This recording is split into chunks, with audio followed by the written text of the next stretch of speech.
যায়, হ্যাঁ? তাদের সাথে কিভাবে আন্তরিক হয়ে যায় ওটা মোটামুটি আমার ইয়া। তারপর হচ্ছে যে ওই যখন ওই বান্দরবনে যে আমরা মামলাটা নিয়ে করছি, তখন কিন্তু আসামি কিন্তু অলরেডি ছিল। বারবার কিন্তু ওখানকার উকিলে কিন্তু আমার সাথে বারবার টর্চানি করতেছে, মনে হয় না এরকম হয় না, এরকম হয় না, এরকম হয় না, অনেক কিছু আমার সাথে অনেক টর্চানি। মেয়েটার সাথে ভীষণ খারাপ অত্যাচার হয়েছে, এমন অবস্থা হয়েছে যে অনেক অনেক খারাপ পর্যায়ে চলে গেছে। পরে ওইখানে আমি বললাম যে দেখেন, আপনার যদি অত বাসা কত সেকেন্ডে কত মিনিটে কত কিছু ও তো কিছু যদি বলতে পারতো, তাহলে আপনি ওই জায়গায় যান, ওরে ওই জায়গায় বসেন, আপনার জায়গায় বসেন। ও তো আমি আর আপনি না, সবকিছু বুঝাই বলতে পারবে না।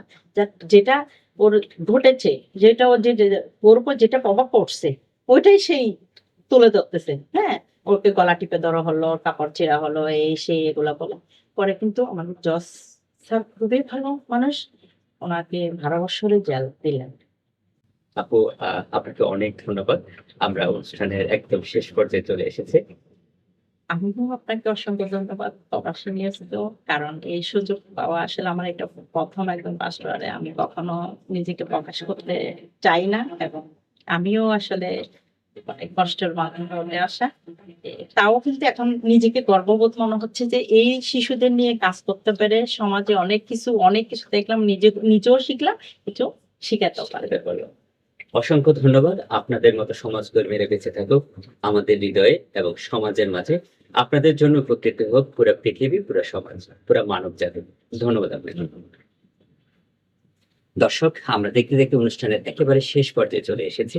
যেহেতু সময় সংকীর্ণ, সময় বাধা, আমাকে বিদায় নিতে হচ্ছে। আপনাদের সাথে আবারও দেখা হবে, কথা হবে ঠিক আজকের অতিথির মতো এরকম কোনো একজন সহৃদয়বান সমাজকর্মীর সাথে। ততক্ষণ পর্যন্ত ভালো থাকুন, সুন্দর থাকুন, সুস্থ থাকুন। আগামী দিনের সুন্দর কামনা করছি এবং ঝরে পড়া শিশুদেরকে বোঝা না ভেবে তাদেরকে সমাজের সম্পদ ভাবুন। বাক প্রতিবন্ধী বলেন, আমাদের সমাজে অনেক ধরনের প্রতিবন্ধী শিশুরা আছে, যাদেরকে আমরা পরিবার, রাষ্ট্র এবং সমাজ ভিত্তিক আমরা বোঝা মনে করি। আজ থেকে ভেবে নেবেন, তারাও বোঝা নয়, তারা আমাদের পরিবারের একজন, তারা দেশের সম্পদ, তারা পৃথিবীর সম্পদ।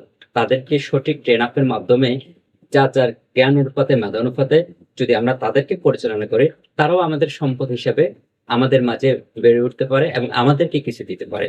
দর্শক, ভালো থাকুন, সুন্দর থাকুন, সুস্থ থাকুন। বিদায় নিচ্ছি আমি এয়ার নাহিদ। আল্লাহ হাফেজ।